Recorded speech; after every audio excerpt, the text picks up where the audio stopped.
Good morning, children. Thought for the day. We become strong by overcoming difficulties. So, let us take difficulties as opportunities to gain strength, face them, and overcome them.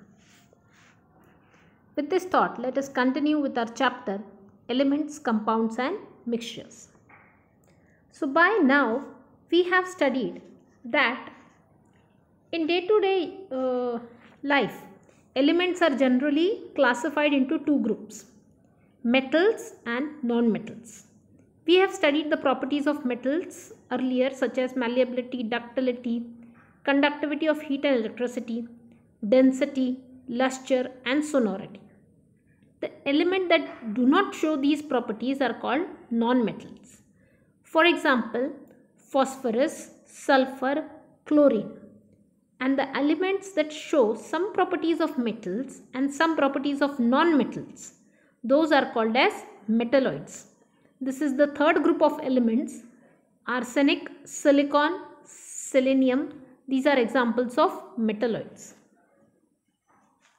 By now, we have studied that objects have mass, objects occupy space, and they acquire properties from the matter from which they are made up of. We have studied what is a molecule. The smallest particle of substances are called molecules. What is an element? A substance whose molecules are made of exactly alike one or more atoms are called elements. And there are 92 elements in nature. Scientists have produced 26 man-made elements. Therefore, total there are 118 elements. Elements cannot be decomposed further to obtain different substances. The smallest particle of elements are made up of only one type of atoms. Atoms cannot be seen with the naked eyes, but when crores of atoms come together, they form volume large enough to be visible to our eyes. The mass and volume of atoms of different elements are different. Atom means invisible in Greek language, and therefore Democritus named the small particle of elements as atom. John Dalton theory is that atom can be created or divided into cannot be created or divided into smaller particles or destroyed. Elements can occur in solid, liquid, or gaseous state. Atoms and molecules cannot be seen with the naked eyes. Then we had studied the symbols of various elements. I hope you have started learning them. Then we had studied metals, non-metals, and metalloids. Now let us move further and study compounds. Try this. Take sugar in a test tube and heat the test tube. Observe what happens and what remains behind.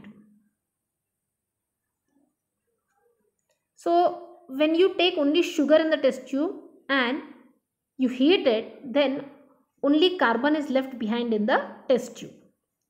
Using tongs, hold a magnesium ribbon in a flame and observe what changes took place in the above two experiments. As you can see in the figure, when the magnesium ribbon is burnt, it forms oxide and nitride of magnesium, and the ribbon turns into grayish colored powder. Okay.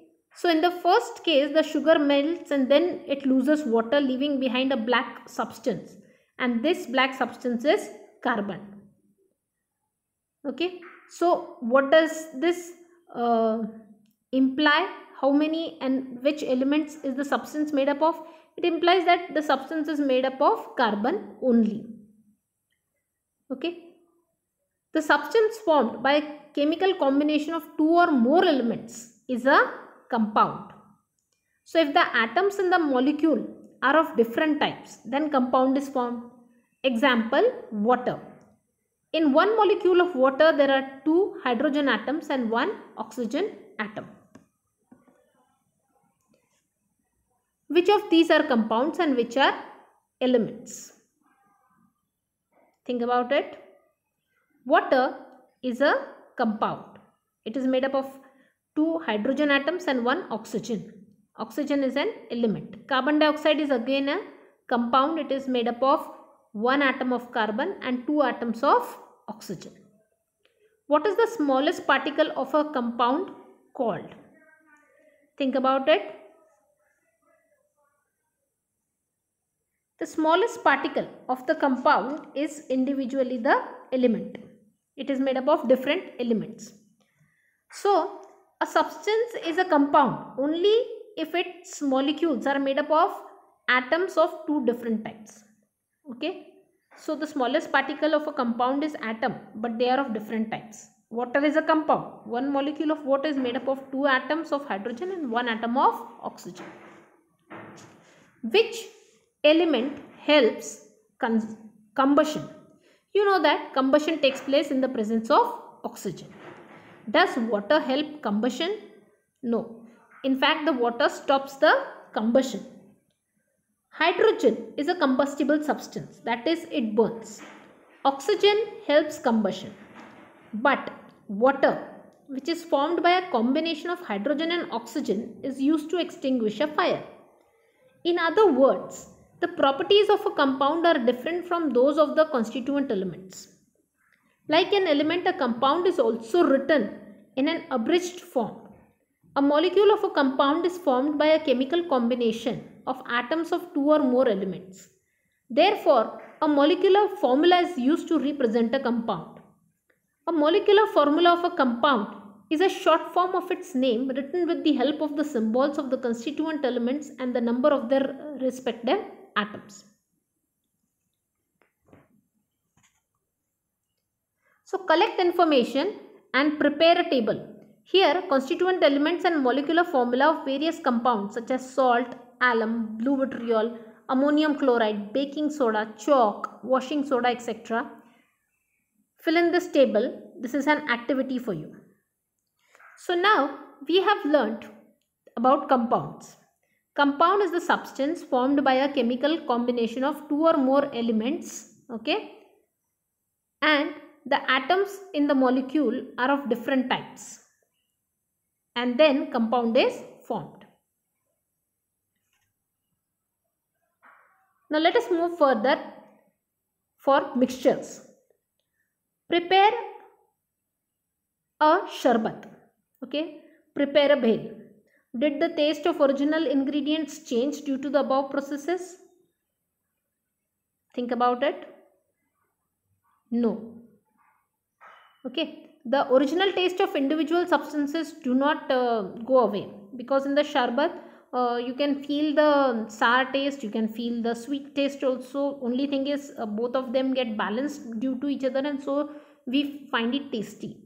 In a bhel we can taste everything individually, only thing is together they give us sweet, sour, salty, all good taste. Okay.